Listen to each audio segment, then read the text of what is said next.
code of conduct in the South China Sea. And a follow-up, ma'am, you also mentioned that, of course, the chairmanship will be turned over to the Philippines in the specific summit.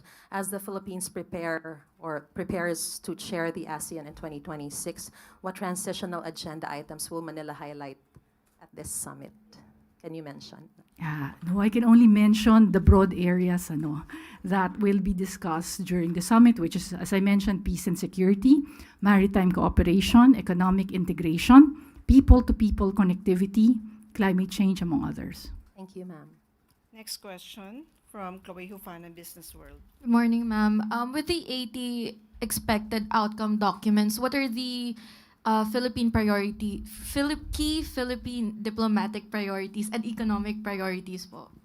Well, yung sa economic, we mentioned na yung signing ng 2 agreements. I think that is very important. Yung sa ATIGA at saka yung sa ASEAN-China Free Trade Agreement 3.0 update. So that is very important. Yun naman kasi mga outcome documents, these are really, sa dami ng mga meetings that were shown kanina, all of that they will discuss and they will issue outcome documents based on what are the issues between those who are meeting. So, ang importante sa atin, ito actually, yung Declaration of Admission of Timor-Leste, itong yung sinabi kong 2 economic agreements, and of course, our chairship of ASEAN, the handover. Thank you, ma'am. Katrina Domingo, ABS-CBN. Hi, ma'am. The ASEAN-China Free Trade Agreement is expected to further ease trade relations between China and some ASEAN members. How concerned is the DFA that this new FTA would make several ASEAN members more dependent on China, considering that this has been one of the culprits in terms of the delays in the crafting and finalizing of the DOC and the COC? Yung sa ibang area yon. So when we talk about our relations with China, West Philippine Sea is not the sum total of our relations with China. So we do cooperate with China on other areas, including on the economic pillar of ASEAN. So actually itong ASEAN-China Free Trade Area, this is considered as one of the most important economic partnerships of ASEAN. By upgrading it dito sa 3.0 upgrade, it will become more comprehensive and aligned to global realities. So, mapapalalim ang kooperasyon sa green and digital economies.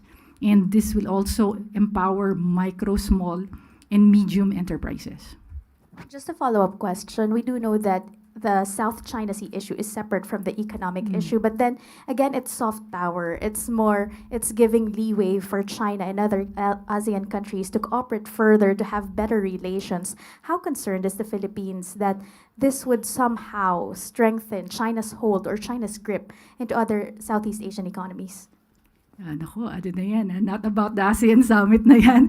But really, I don't want to preempt what our officials will say, but as I mentioned, West Philippine Sea is not the sum total of our relations with China. We look at all the other areas of cooperation as well. Next question from Jean Mangalus, Philippine Star.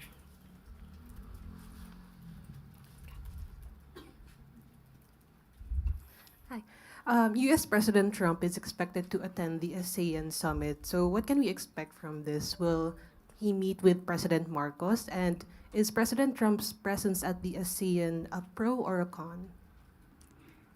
There are reports that he will attend, but we are still waiting for the chair Malaysia to make an announcement. How concerned are we? Well, as regards yung sa US natin, well, for us, it's really about engaging the US. In what fields? In this economic field. So we will work with our ASEAN partners in really finding ways to constructively engage the US.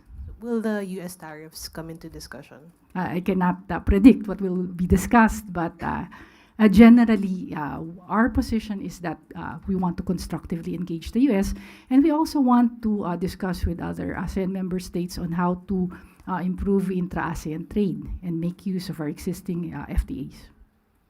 Next, Lirina Monte, NHK. Good morning, ma'am. You have mentioned that the president will be having bilateral meetings with various counterparts. May we know if China and Japan would be among those being considered for the bilateral talks? At the moment, these are still for confirmation. So the information will be shared in due course. But there were moves, like us requesting China or Japan or vice versa. Let's just wait kasi for confirmation pa. Okay. Ma'am, you have mentioned that the Philippines is working for the conclusion of effective substantive COC in the South China Sea. Right now, where are we? Since next year, the Philippines will be hosting the ASEAN. So are we expecting that it could be signed by that time? The Philippines believes, well, we are optimistic. But how many percent if you're going to rate? I cannot say that. And I'm not the negotiator, but we are optimistic. Next, Chloe Hufana. Ma'am, follow-up question lang po. Hindi po ba, meron po bang RCEP meeting this upcoming ASEAN, and will President Marcos attend this? Yes, there will be an RCEP meeting, and yes, he will attend it. May specific po ba siyang agenda?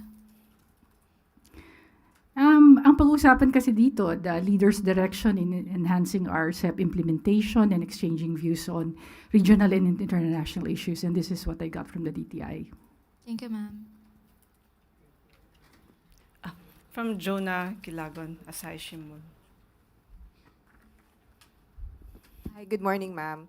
Regarding the situation in Myanmar, the junta in Myanmar plans to hold general elections soon.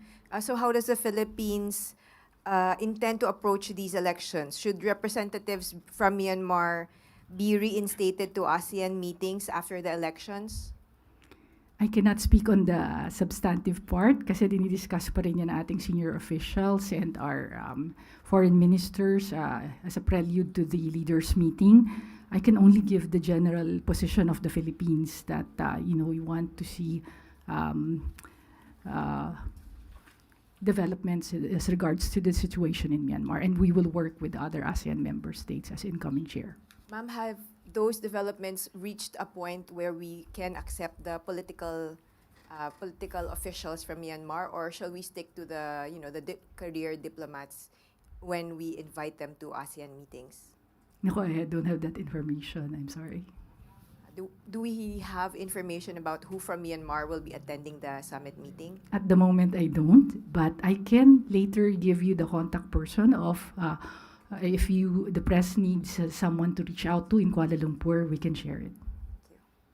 Next question from Ronron Kalunsod, Kyodo News. Morning, ma'am. Going back to the reported attendance of Trump, how does the Philippines view these attendance of Trump? What does it say about his policy toward the bloc in the region? And in light of China's growing influence in the region, and can the Philippines leverage on this policy, knowing that we have a complicated relationship with China because of our dispute on the South China Sea? No, I cannot preempt what our officials will say on that. I cannot speak on the policy side so much. But as I mentioned, we welcome partnership of the United States as one of our more important dialogue partners in ASEAN. We can wait for what our senior officials will say, again, as a prelude to the summit itself. If there are no more questions, may we get a closing statement from ASEC Escalona? Thank you very much, everyone, and we hope that there will be good coverage of the turnover ceremony, and after the turnover ceremony, there will actually be a launch of the Philippines ASEAN chairship, and there will be a more detailed press briefing on the Philippines chairmanship of ASEAN in 2026. That's why I cannot preempt what the officials will say during those briefings. Thank you. Thank you, Assistant Secretary Angelica Escalona. Thank you, Malacanang Press Corps. Thank you.